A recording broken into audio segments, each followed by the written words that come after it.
Chapter 1. Ghost or God. From The Land Remembers, A Philosophy of Blood and Dirt by William, last name.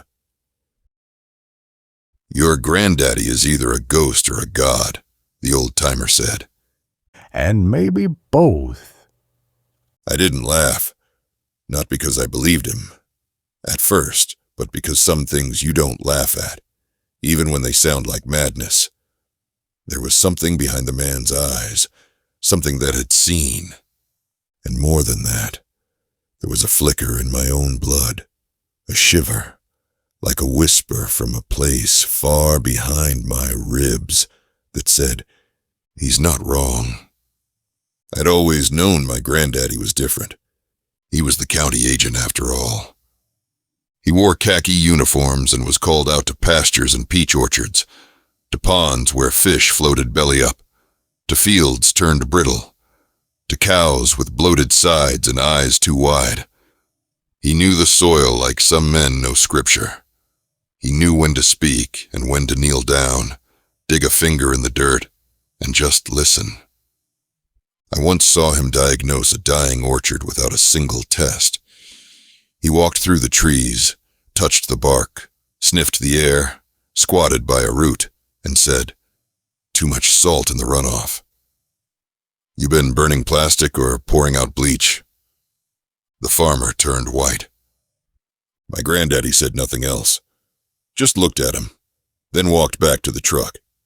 But this old man, this broken-toothed oracle at the gas station just off Highway 80, he didn't talk about runoff or potassium levels.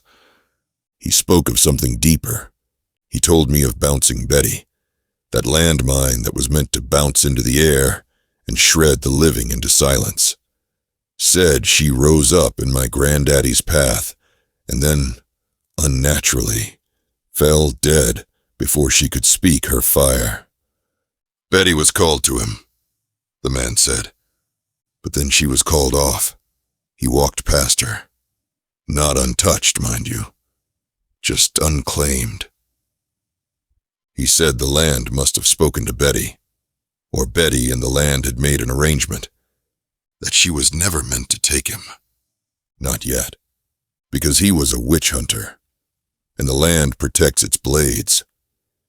My granddaddy never said a word about hunting witches, but I remember how he would look at certain people. Quietly, long, not in judgment, but like he could see something in them that others couldn't.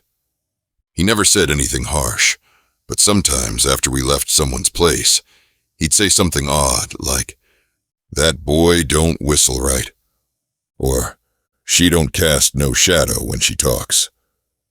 At the time, I thought he was just Southern. Now I know he was watching for signs, reading signs. He was still hunting, even then.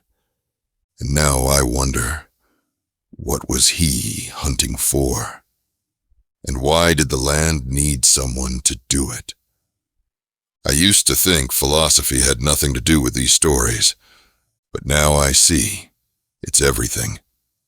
Aristotle speaks of telos, purpose, final cause.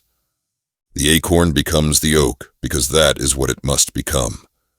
My granddaddy's life, so far as I can read it now, had a telos. He was more than a farmer, more than a government man, more than a grandfather. He was a keeper of harmony. And witches?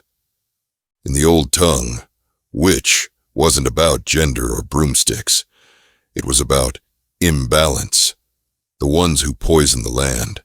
The ones who speak rot into the roots and lie to the wind. The ones who use knowledge without wisdom. A witch hunter isn't someone who hates magic. He's someone who keeps it honest. And now the land whispers to me. It says, "Pick up the blade." Not to kill, but to cut through the lies.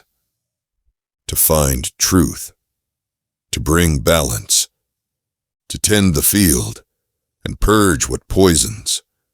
They'll say I'm romanticizing an old man's quiet life. They'll say I've let ghost stories get in the way of reason. but I've studied Aristotle under Ed Halper, the smallest and most powerful teacher I have ever known.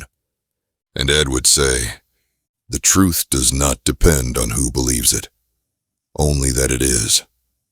My granddaddy walked through fire and was not burned, walked the land and left it healthier than he found it, taught with silence, hunted without fanfare, healed what others ignored.